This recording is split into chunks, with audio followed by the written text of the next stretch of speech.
In a time when the scent of witchcraft permeated the air, and innocent whispers turned into malevolent curses, we delve into one of history's most eerie chapters, the Salem Witch Trials. What turned a quaint Massachusetts village into a cauldron of hysteria? In the final decade of the 17th century, the American colonies were a crucible of religious fervor and fear of the unknown. Nowhere was this more evident than in Salem, a Puritan settlement in Massachusetts Bay Colony. Here, piety was not just encouraged, it was breathed into the very fabric of the community. Deviating from religious doctrines could land one in serious trouble. It was a ripe stage for an explosion of paranoia with the potential for false accusations. It all began in January 1692, when Betty Paris, a 9-year-old girl, and her cousin Abigail Williams, merely 11, started experiencing fits and convulsions. They shrieked, threw objects, complained of pinpricks, and appeared to be in a state of delirium. The local doctor, unable to find a medical cause, declared that the girls were under the influence of witchcraft. Soon after, other young women in the village began acting with similar symptoms. This was the spark that ignited the already flammable community's fears. Before long, the young girls named their tormentors, accusing 3 women of bewitching them. Sarah Good, Sarah Osborne, and a slave named Tituba were the first to be implicated. Good was a homeless woman, Osborne a woman who hadn't been to church in years, and Tituba a slave of different ethnicity, easy targets in a society shaped by strict norms and racial prejudice. Local authorities, including Salem's minister, Reverend Samuel Parris, who was also Betty's father, were quick to jump into action. The accused were brought before the community and interrogated, inaugurating what would soon become a series of witchcraft trials.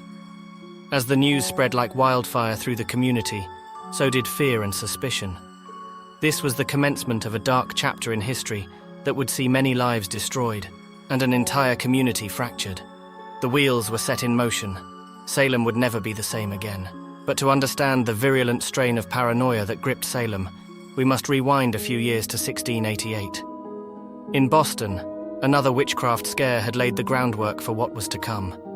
Anne Glover, an Irish Catholic, was accused of bewitching the children of her employer.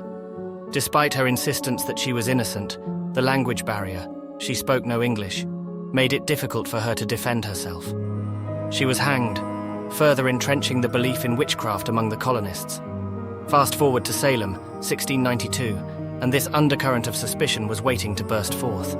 After the initial arrests of Good, Osborne, and Tituba, more afflicted persons started coming forward.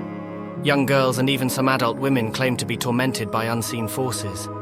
The list of accused witches grew longer, encompassing not just outcasts, but well-respected members of the community as well.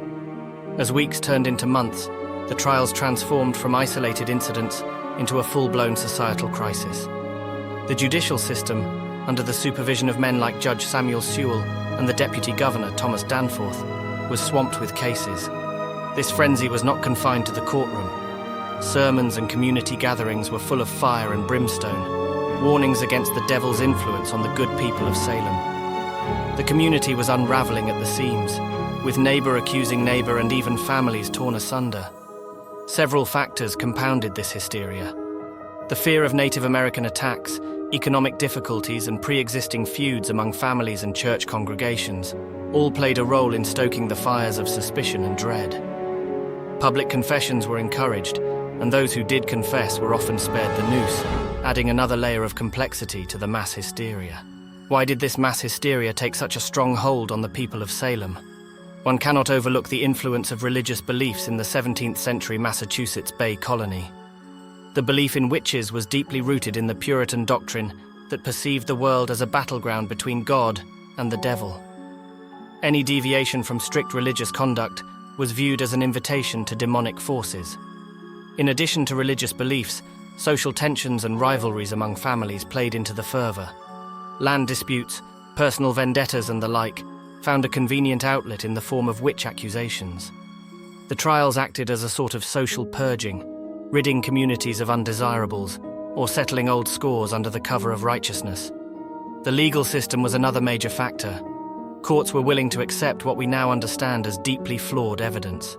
The infamous Spectral Evidence, in which the afflicted claimed to see the spectre of the accused committing evil deeds, was admissible in court. This made defending oneself an almost impossible task, given that any child could claim to see your demonic spectre and have it hold weight in a courtroom. The role of the media, yes, even in the 17th century, should not be underestimated. Pamphlets and sermons spreading news and theories about witchcraft were common. In 1689, Cotton Mather, an influential Puritan preacher, published his work, Memorable Providences, relating to witchcrafts and possessions, which discussed the case of Anne Glover a year prior. In 1693, Mather wrote The Wonders of the Invisible World, which served as both fuel and justification for the ongoing trials. His work was widely read and added an intellectual backing to the deeply flawed proceedings, especially as he wrote that the prosecution of witches was a way to secure God's blessings for the colony. Lastly, fear. Fear itself was a character in this tragedy. Fear of the unknown, fear of the devil, and fear of the outsider created a communal atmosphere, ripe for accusations and trials. People are often easier to direct when they were afraid, and rather than have the worried crowds pointed at them for odd occurrences, the trials were, whether knowingly or unknowingly, a means to use fear to maintain order and obedience. In this high-pressure environment, 20 people, mostly women, would be executed. Among them were Sarah Good, Rebecca Nurse, a pious elderly woman, and even the former minister George Burroughs, who was accused of being a ringleader of them all. By the time the trials reached their peak, a grim roster of accused individuals found themselves at the mercy of this religious and social storm. One notable case involved a man named Giles Corey, who refused to enter a plea. As a result, he was subjected to peine forte et dure, a form of torture where heavy stones were placed on his chest in an attempt to force him to plead.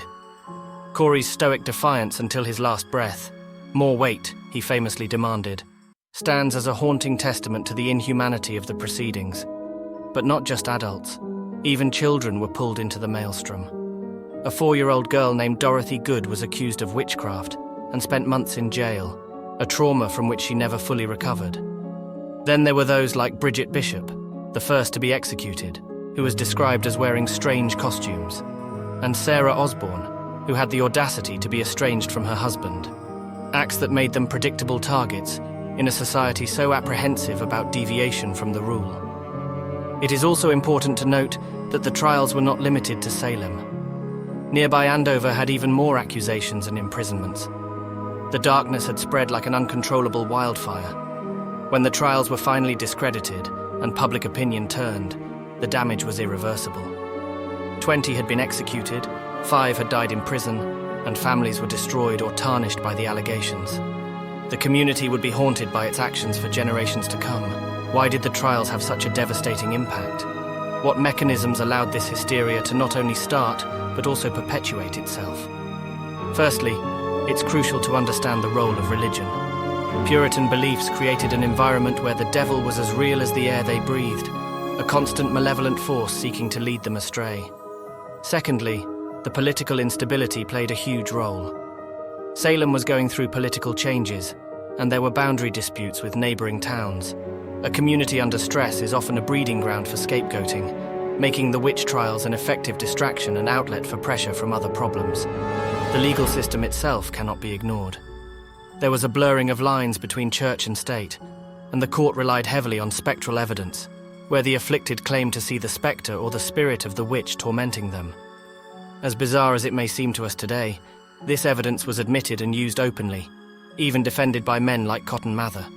Although it is worth mentioning that Mather's father, the Reverend Increase Mather, who was president of Harvard College at the time, denounced spectral evidence outright.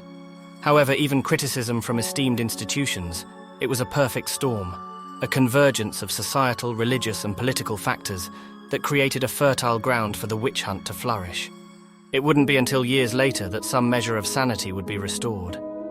In 1697, on January 14th, nearly 4 years after the trials had finished, a day of contrition for the hysteria and accusations was declared by the General Court. Fasting and prayers for forgiveness were offered. Ann Putnam Jr., one of the young girls afflicted from the outset, and the one who accused Giles and Martha Corey of witchcraft, stood before her church and repented openly. But her repentance would not restore life to Giles from his torture, nor his wife, who was hanged as a result. If you enjoyed this recounting, there is another one in the description, and on your screen here for your enjoyment. But before you go, there are some closing things worth discussing. Common questions are often posed in this somber tale. The community of faith and law colliding in such a union usually does invite questions. But let me ask a different one. Could a similar perfect storm of fear happen today? If there were witches, people with the power of the devil, and actively using that power to kill their neighbors, would we be better? Cheers.